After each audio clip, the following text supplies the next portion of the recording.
구원이란 여러 가지 의미를 지니고 있습니다. 구원을 다양한 각도에서 이해할 필요가 있죠. 가장 단순하게 우리는 구원을 죄사함 받고 죽어서 천국 가는 거 이렇게 이해하죠. 그것도 필요합니다. 예수 천당, 불신 지옥 이 메시지가 필요할 때도 있습니다. 예를 들면 지금이 전쟁터예요. 전쟁터에서 병사들이 막 죽어나가요. 그러면 이제 군종이라든가 군종 장교들은 막 그런 병사들을 가서 마지막에 기도해주고 뭐 이런 역할을 하잖아요. 그 병사들이 총에 맞아 죽어가는데 장황하게 설명할 수는 없잖아요. 그럼 그때는 간단하게 복음을 전해야 되죠. 그때는 이제 그런 복음들이 필요한 거죠. 그러나 우리에게 있어서는요, 우리는 구원의 본질적 의미를 알고 있어야 하죠. 놓치지 말아야 할 구원의 의미들이 존재해요. 그 중에 하나가 구원이란 하나님과 우리의 관계의 회복이다 하는 개념이죠. 가장 날 것으로 이야기하면 예수 믿고 제사함 받아 이제 천국에 간다. 이게 아주 날 것의 복음이라고 할 수가 있고요. 그러나 우리가 좀 더 본질적인 의미로 구원을 이해하자면 하나님과의 관계가 회복된 거다 하는 거죠. 우리는요, 죄로 말미암아 하나님과 온수되었죠. 공중의 권세 잡은 자, 마귀를 쫓던 자들입니다. 하나님과 온수된 우리죠. 그런데 예수님이 우리의 죄를 대속함으로 말미암아 하나님과 우리가 화목한 관계가 되었습니다. 하나님과 우리가 화평한 관계가 된 거죠.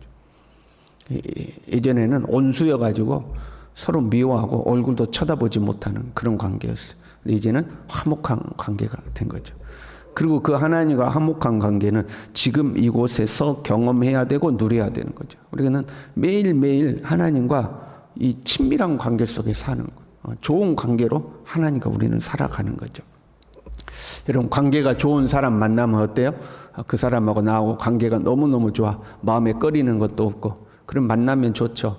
만나면 좋고 기쁘고 즐겁고 수다 떨고 맛있는 것도 같이 먹고 그렇잖아요. 같이 있으면 즐거운 거죠.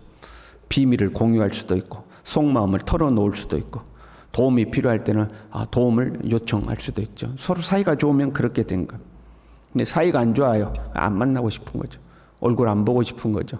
말도 섞고 싶지 않는 거죠. 인사만 하고 헤어지고 아이고 쟤하고는 말하고 싶지도 않아. 이렇게 되는 거잖아요. 우리가 서로 사이가 좋으려면 어떻게 해야 돼요? 서로 맞아야 되죠. 그렇잖아요. 끼리끼리 모인다고 그러잖아요. 끼리끼리. 자기하고 성향이 맞는 사람들끼리 모이는 거예요. 그러니까 주님과 우리가 사이가 좋으려면 주님과 우리가 맞아야 되는 거예요. 근데 주님은 뭐예요? 주님은 곧 사랑이시죠. 주님의 계명도 사랑이고 주님 자체가 사랑이시죠. 우리가 주님하고 잘 맞아. 우리가 주님하고 잘 어울려. 그러려면 우리가 사랑이 있어야 된다는 거죠. 사랑이 많은 사람과 사랑이 없는 사람하고는 안 맞는 거잖아요. 주님과 우리가 사이가 좋으려면 우리 안에 사랑이 있어야 되는 거죠. 18절에요. 말과 혀로만 사랑하지 말고 행함과 진실함으로 하자 그랬어요.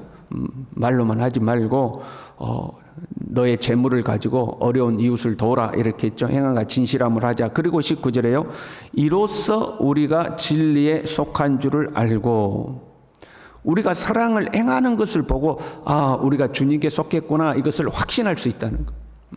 내가 입술로 모든 사람이 주여 주여는 하는데 그 중에서도 확신을 가질 수 있는 사람은 사랑을 실천하는 사람.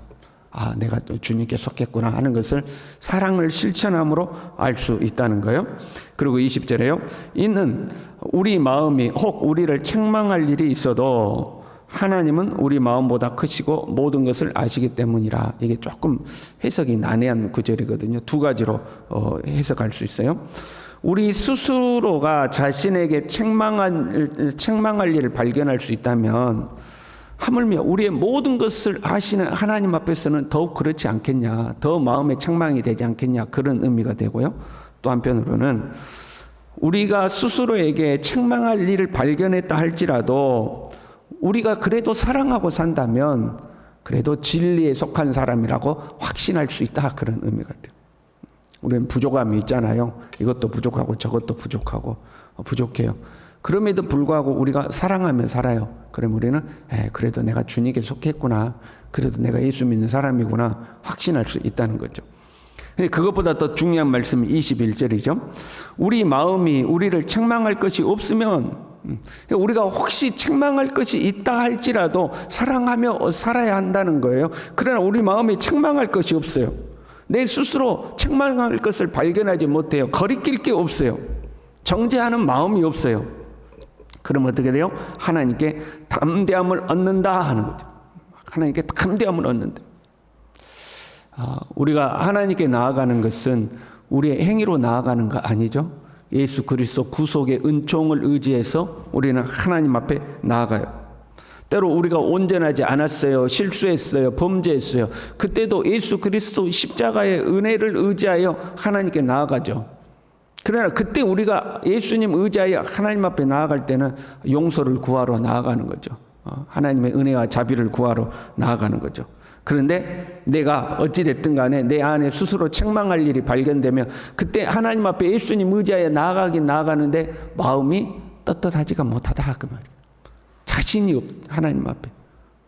왜? 내 스스로가 하나님 앞에 떳떳하지가 않으니까 하나님 이거 해주세요, 저거 해주세요 말하기가 자신이 없어진다는 거죠. 그럼 관계가 서먹서먹해지면 이게 그냥 쭈뼛쭈뼛한 거죠. 용서는 구할 수 있어도 축복을 구할 수는 없어. 내가 주님과 관계가 서먹서먹해. 그러면 그런데도 불구하고 가서 축복해 주세요. 이게 자신이 없는 거죠. 그렇잖아요. 자녀들이 부모님 말을 맨날 안 듣고 부모님하고 티격태격 싸워. 그런데 용돈 필요해. 그때 자신 있게 엄마 용돈 좀 주세요. 말 못하는 거죠. 지도 양심이 있으면 그냥 쭈뼛쭈뼛 하는 거죠. 아니면 오히려 센 척 돈 좀 주라고 이제 소리 지르는 거죠. 관계가 안 좋으니까 그러는 거예요. 우리가 하나님 앞에 내 마음이 떳떳하지 않으면 예수님 의지해서 하나님 앞에 나아가긴 하는데 이게 자신이 없어. 하나님 이거 해주세요. 말할 자신이 없는 거죠. 그래서 우리는 주님과 좋은 관계 속에 있어야 돼요. 주님께 무엇을 구하기 이전에 관계가 먼저 회복돼야 되는 거죠. 하나님과 좋은 관계 속에 있다는 것은 하나님의 계명을 지키는 거죠. 그렇잖아요. 자녀들이 부모 말을 잘 들어요. 그러면 자녀들과 부모 사이가 좋을 수밖에 없죠. 왜 자녀하고 부모하고 사이가 안 좋아요? 말을 안 들으니까 그런 거 아니에요? 말해도 말을 안 듣고 지 고집 피우고 그러니까 티격태격하고 사이가 안 좋고 그런 거죠. 말을 잘 들으면 관계가 좋아질 수밖에 없는 거죠. 우리가 주님과 관계가 좋아지려면 주님 말씀에 순종하면 되는 거죠. 근데 그 주님의 명령이 뭐예요? 사랑하라 하는 거죠. 서로 사랑하라. 말과 혀로만 사랑하지 말고 행함과 진실함으로 사랑해라. 그러면 네가 진리 가운데 거하고 있다는 것을 확신할 수 있는 거다. 사랑하라는 거죠. 내가 형제를 사랑하면 주님과 관계가 좋아져요. 그래서 작은 자에게 한 것이 곧 나에게 한 것이다 그렇게 말씀했거든요. 내가 작은 자를 섬기면 곧 주님과 관계가 좋아지는 거예요. 24절에도요. 그의 계명을 지키는 자는 주 안에 거하고 주는 그의 안에 거하시나니 그랬어요. 근데 그 주님의 계명이 뭐라고요? 서로 사랑하라. 말과 혀로만 사랑하지 말고 행함과 진실함으로 사랑하라. 그러면 주님 안에 거한다는 거예요. 지금 교회에 거짓 교사들이 들어왔어요. 내가 옳다, 니는 틀렸다, 티격태격 싸워요. 상대를 비난하고 상대를 깎아내리고 편을 지어서 이제 상대를 미워하고 여러분 그런 상황이에요. 여러분 우리가 누군가를 미워하고 교회 안에 티격태격 싸워요. 하나님 앞에 떳떳해요? 마음이 찝찝해요? 마음이 찝찝해요. 하나님 앞에 떳떳하지가 않아. 우리가 신앙생활 열심히 하지 않고 게으르고 나태했어요. 하나님 앞에 떳떳해요? 찝찝해요? 찝찝해요. 떳떳하지가 않아. 육체로 짓는 죄는 죄가 아니라며 방탕한 삶을 살아요. 야 신앙생활 그렇게 할 거 없어. 그 여러 가지 계명과 율법 야 다 지킬 거 없어. 육체로 짓는 거는 죄도 아니야. 우리의 영이 구원받는 거지 육이 구원받는 거 아니야. 네 하고 싶은 대로 하고 살아. 해서 허랑방탕하고 살았어요. 만약에 내가 그 길로 한 발 접어들었다. 마음이 찔려야 돼요. 그렇잖아요. 본능적으로 마음이 찔려야 돼. 정말 예수님을 믿는 사람이라면 마음이 찔려야 돼. 주님이 좋아하실 리가 없잖아요. 만약에 그렇게 사는 것이 괜찮은 일이었다면 주님이 이 땅에 계실 때 주님도 그렇게 살아야 되지 않아요? 허랑방탕하며 왜? 주님 우리에게 본을 보여주시는 분이잖아요. 주님도 그렇게 허랑방탕하고 살아야 돼. 그런데 주님은 거룩과 경건의 삶의 본을 보여주셨죠. 그러니까 우리의 마음이 찔려야 돼요. 이러면 하나님이 싫어하실 텐데. 아이들이 좀 착한 아이들은 그렇잖아요. 이러면 우리 부모님이 싫어하실 텐데 이걸 느끼잖아요. 그렇지만 우리도 그걸 느껴야 되는 거죠. 그런데 거짓에 속한 자들은 그런 양심의 찔림을 위해서 외면하는 거죠. 여러 가지 논리와 이론으로 스스로를 합리화시키고 정당화시키면서 괜찮아 그러면서 그걸 외면하는 거예요. 가령 이런 거죠. 어떤 사람이 신천지에게 속았어요. 신천지가 가르치기를 괜찮아, 거짓말해도 괜찮아, 복음을 위해서라면 거짓말해도 괜찮아. 그럼 뭐가 찔려야 돼요? 마음이 찔려야 돼요. 그렇잖아요. 아닌 것 같은데 하나님 거짓말하지 말라고 그랬는데 하고 이게 찔려야 되는 거죠. 그런데 그것을 애써 외면하는 거죠. 여러 가지 논리와 이론으로 그걸 외면하는 거죠. 그러면 이제 양심이 마비돼 가지고 찔림이 없어지는 거죠. 우리 마음이 우리를 책망할 것이 없으면 내 마음, 내 스스로가 나를 책망할 것이 없어야 돼요. 물론 우리보다 더 크고 더 많은 것을 아시는 하나님 앞에 가면 우리는 부족한 투성이겠지만 적어도 내 스스로가 하나님 앞에 나를 책망할 것이 없으면 없어야 된다는 거죠. 그것이 곧 하나님과 좋은 관계에 있는 거죠. 그리고 두 가지였죠. 하나는 나는 의를 행하고 밖으로는 사랑을 하며 산다고 그랬잖아요. 주님 앞에 나는 의로운 삶을 살고 사랑하며 사는 것. 그러면 뭘 얻어요? 하나님 앞에 담대함을 얻고 그랬습니다. 하나님 앞에 담대해진다는 거. 주님 앞에 나올 때에 움츠러들지 않습니다. 주님 앞에 쭈삣쭈삣하지 않는 거예요. 하나님 이거 해주세요 말하기가 이게 영 자신이 없어. 하나님 내 기도 들어주실까? 나 하나님 앞에 이것도 못하고 저것도 못했는데 하나님이 들어주실까? 괜찮습니다. 우리 행위로 가는 게 아니고 예수 그리스도의 은혜를 말미암아 주님의 은혜의 보좌 앞으로 나아가는 겁니다. 담대히 기도하십시오. 그래도 우리 마음으로부터가 그래도 하나님 앞에 내 자신이 없는데 이제 내 스스로가 그렇게 되는 거예요. 내 스스로가 자신이 없는 거죠. 그래서 내 마음이 책망할 것이 없으며 곧 주님의 계명을 지키고 사는 삶이며 사랑하는 삶이며 그것이 곧 주님과의 좋은 관계 속에 있는 삶이죠. 그렇게 해서 우리 마음이 책망할 것이 없으면 우리는 하나님 앞에 담대함을 얻고 그 다음 말씀이 이렇게 되어 있어요. 무엇이든지 구하는 바를 그에게서 받는다 하는 거죠. 기도 응답의 비결이 여기에 기록되어 있어요. 무엇이든지 구하는 바를 받는다는 거예요. 어떻게 할 때요? 주님과 좋은 관계 속에서 살아갈 때. 그리고 그 주님과의 좋은 관계는 뭐예요? 사랑하며 살아갈 때. 네가 사랑하며 살 때에 너는 하나님께 담대해지고 무엇이든지 구하는 바를 얻을 수 있다 하는 거죠. 마태복음 7장 7절부터 우리가 잘 아는 말씀이 있어요. 구하라 그리하면 너희에게 주실 것이요 찾으라 그러면 찾을 것이요 문을 두드리라 그리하면 열릴 것이다. 아들이 떡을 달라고 하는데 돌을 주고 생선을 달라고 할 때 뱀을 줄 부모가 어디에 있느냐.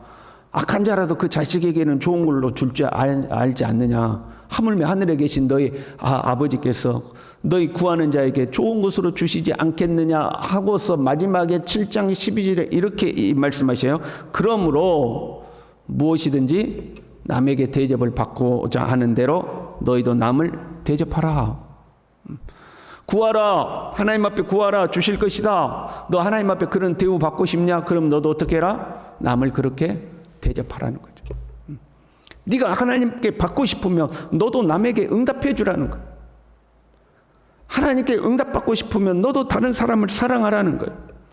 주님이 가르쳐 주신 기도에도 그렇게 되어 있잖아요. 우리가 우리에게 잘못한 사람을 용서한 것처럼 우리를 용서해 달라고.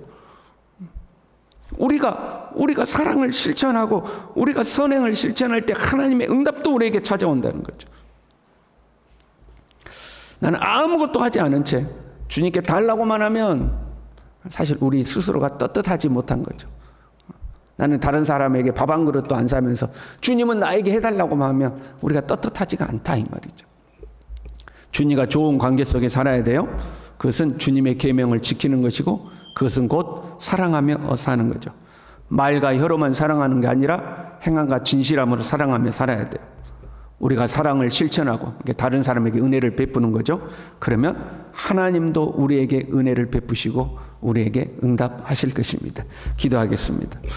하나님 아버지, 예수님 믿고 하나님과 화목한 관계를 회복시켜 주신 것 감사합니다.